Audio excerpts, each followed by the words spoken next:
I got coffee in the works now, so I'm kind of tired. And I missed my video yesterday. That's 2 videos I've missed this month. Since I'm trying to update, I'm trying to be like an everyday type thing, but this will be a longer video because I want to cover Imani. Now, Imani is one of my favorite champions to play, believe it or not. She's up there with, like, Tyra in terms of damage for me. Even though she's a level 33, she is a lot newer. But my thing is, where did Imani go? Like, I really don't understand. She's one of the least played characters for me on PS4. Like, let me put it into perspective. So if you were to look at every row, like the least played champion, I would say Buck and Andro, from that top row right there, Buck and Andro are probably 2 of the least played that I see. Buck mostly because he's kind of in a bad place right now. Andro mostly because he's a higher skill. Off of this row right here, it's pretty much Imani. And if I have to pick a second person that I don't see a lot of, I would pick either Grover or Grok. It depends on the tier. The higher up you go, the more you see Grover. The lower down you go, the more you see Grok. So, like, for high plat to high diamond games, you'll see some Grover in ranked. I see some Grok in quick play. I don't really see him a lot in ranked. For this middle row right here, I would say Shaolin is actually the character I see the least of. I would say Shaolin, and then Ruckus, then Moji, and Damba. Like, Moji, Damba, Ruckus, Shaolin, those are 4 people I don't really see a lot of. One from every role, so to speak. I would say Ruckus is probably the least seen tank. For support, I would say it's really Damba. Flank is tough, Moji or Buck. I do see a decent amount of Mojis in quick play, but I don't see any of it in ranked, and I do see some Bucks in ranked. And Shaolin is, like, nowhere to be found. Like, Shaolin and Imani are literally the 2 I don't see. But why is that?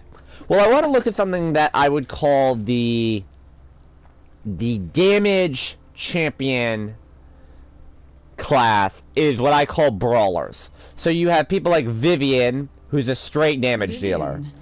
Tyra, straight damage dealer. Strix, straight damage dealer. Dredge, straight damage dealer. Imani does have a movement ability, but she has the worst movement ability of the entire damage class that has a movement ability, that has an actual momentum-based movement ability. That's why I put Dredge in there. He does have an escape option, but it's not that great. She literally has the worst movement ability of all the damages that have one. So I kind of group her in with the likes of Dredge, Strix, Tyra, and Vivian. Well, here's the thing, though. So where did Imani go? Well, let's look at the other 4 champions. So you have Tyra. Tyra is a straight damage dealer. She has ways to just burn through tanks. She has a damage amp for her team. She has, like, everything that Tyra does is damage. She has direct damage. She has small area damage at long range. She has damage amp. She has massive area of effect damage. She has bonus movement speed and attack speed. You can use her ult as a movement ability if you need to in a pinch. And she does have loadout cards. 40% movement speed when you use your firebomb, and, you know, 25% movement speed when Hunter's Mark is active. So she does have 2 loadout cards for movement speed. So she's not entirely useless. And she is the most picked or banned character for rank. Like, let me put it this way. Every rank game I have ever played, in the past 2 patch cycles for rank, Tyra is either banned or picked. I have not had a single game where Tyra isn't picked or banned. She's that strong. Again, remember, this is for PS4, so if you're, like, on PC saying, no, it's Cassie, like, I'm not including y'all. Sorry.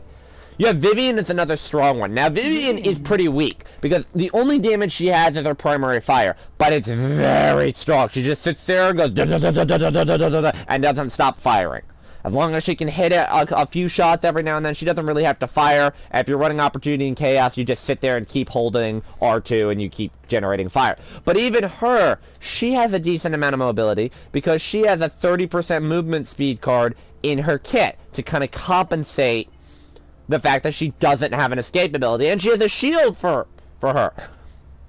And again, Vivian is another one of those picked or banned characters, but Vivian is less contributing than Tyra is, but it's just she's so individually strong and hard to deal with.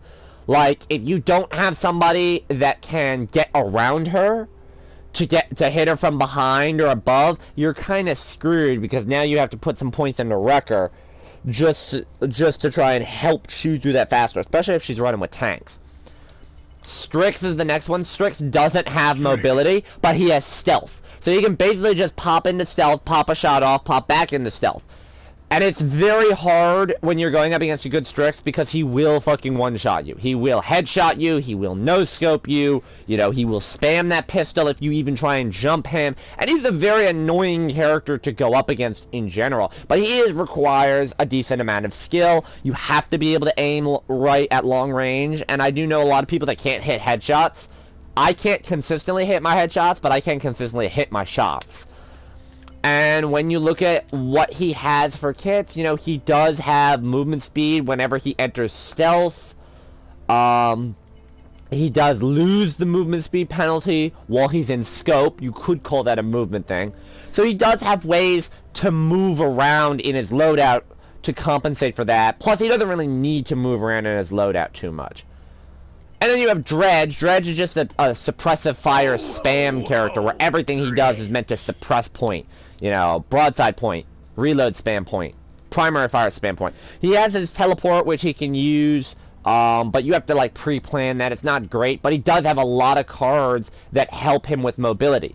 So you get up to 40% movement speed after using a shortcut. You get your first jump after shortcut being higher if you run that card, so that whether you can get some vertical mobility. And then you have Crow's Nest, which now your broadside will knock you up into the air. So there's another way to get some verticality. So why did I mention all these characters? Well, let's look at Imani. And this is where we're going to start to move into the realm of the loadout guide. What is Imani's problems? Well, I'm not Kame. Unfortunately, I'm not using the Better Meta website. I apologize for that. The problem with Imani is she got a nerf a little while back. It's not a big nerf. It hit her and Grok because they have the bouncing projectiles. And I want to look right now at her cards first while I'm explaining this. So splitting ice causes your frostbolt to bounce and hit additional enemy. They nerfed it so it doesn't hit targets out of screen. That's pretty significant amount of damage that she lost there on that. Now, it's not a major nerf. It doesn't really hurt Imani as a whole. But where it really hurts Imani is the fact that she just doesn't have the extra confirmed damage. And I also want to mention, before I go any further, that splitting ice and the ice stance is her best playstyle. It is. There are good Pyromania players out there. I can play a good Pyromania. It's not the optimal. It's not the most effective tactic available. I'm not saying meta. It is the most effective tactic available. Mana Rift encourages that wrong style of play where it's, I'm just going to sit there and fucking throw fireballs and throw ice. Oh yeah, I'm just going to sit here. Pyromania is hard to coax at. It's difficult because you have to hit 2 successful fireballs and then your third one will explode in that AoE. But the AoE has 2 problems with it. A, it does not deal that damage to shields and deployables. It only deals that damage to enemy teams. And that's irritating because Pyromania, you can't generate that fireball off of a shield or off of a deployable as well. You have to hit a person with it. So it makes it very difficult if you're trying to burn through somebody like a Fernando with their shield up all the time, or Ying with all of her fucking minion clone army out there. So that's where splitting ice is better, because splitting ice enables you to do that. And the funny part is they nerfed splitting ice. They actually slowed the rate of fire by 0.2 seconds, which doesn't help. And they were trying to buff the fire stance, so they reduced the damage slightly of the fire stance by 100, but they also reduced how long it takes to charge it by 0.3 seconds. So now it's a 1.2 second fireball that deals 1,000 damage, and the ice is now a 650 that deals damage every 0.8 seconds. Which is why you see a lot of people doing Pyromania, because it's basically like a slightly faster version of a Shaolin. And then every time you deal damage, you get mana, and your next mana basically gives you a free second of what you're second charge of what you're doing. The thing is, the Frostbolt fires faster, and because it has that little 10% slow on it, it gives you a bit more crowd control. It fires faster, it hits. If you run Splitting Ice, you get that bounce on it, and that compensates for it going from 0.6 seconds down to 0.8 seconds. It compensates getting that second split to break off, because it punishes people that like to group up. But here's the real problem with her kit, and that's what we're going to look at when we make this build.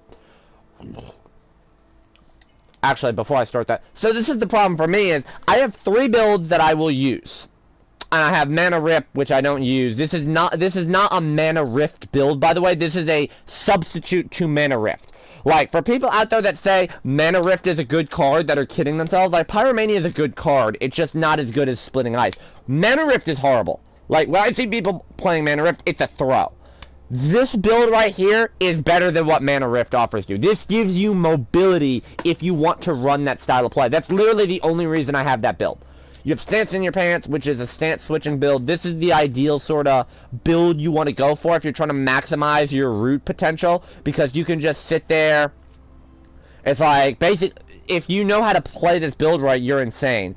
So, let's start out. You start an Ice Stance, you use your Frost Bomb, you switch over to Fire. So now, it's a 3-second cooldown before you can switch back to Ice. You've already dropped the cooldown by 5 seconds on your Ice Ball. You know, basically you can just burn the Inferno Cannon. Now, your cooldown is up, you switch back to Ice, boom. Every time you shift, you're taking off 5 seconds. This is insane if all you want to do is spam the root into the Inferno Cannon. This is insane. If you don't want to use your primary fire, this build will pretty much let you do that.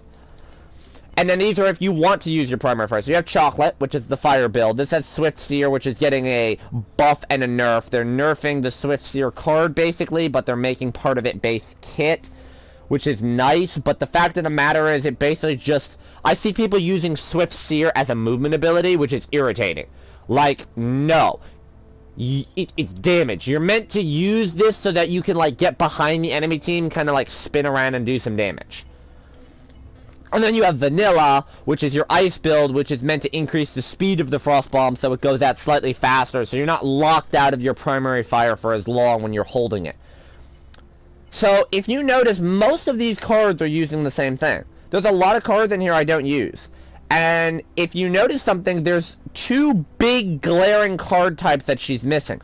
One is movement speed off an ability, which all of the other characters that I mentioned before had movement speed cards in their loadout. And health regen off of abilities. Or life rip off of abilities. She does not have any of those cards except for Elemental Barrier and Ice in Her Veins. Which Ice in Her Veins is up to a 250 heal every second. Which her Frostfire Glide only lasts for like 2 seconds. So it's a nice 500 burst. It's about 25% of your life. But her movement ability is really shit. And then you have Elemental Shift, which heals you for up to 500 health. That's weak. Like, that's a filler card. That's just to give you, like, a little bit of health in between. She has an increased health card, which is strong. She has Heat Sink, which is completely outmatched by Draconic Will. Draconic Will is better than Heat Sink and Cooling Runes. That's why you don't want to run those cards. If you want to run Draconic Will, that's why I don't have a build based around them. You have Elemental Grace, which... that's not... I guess Elemental Grace, we can do a build around it, we can give it a shot. That's what we'll focus this build around, trying to get... But a 500 health shield is not that much. Like, I wouldn't even consider that there. I like that it's, if you drop below 50% health, you get the shield for 3 seconds, but it's really just going to let us tank, like, maybe 1 hit. So these 3 cards all are shit. Ancient Duty's strong. We're putting that in. Duty. You have these 2 cards which are really strong, but they don't work well together. You can't put these 2 cards together, because if you're going for a stance switch build, you need Draconic Will and you need Infinity. And Discipline isn't really that good either. People tell me, oh, you can run Discipline and Draconic Will in there. No, because there's no point in using the Glide. The Glide is really shit. These 2 cards here are kind of weak, because by default, you can pretty much get instant mana regen if you know how to play Imani right.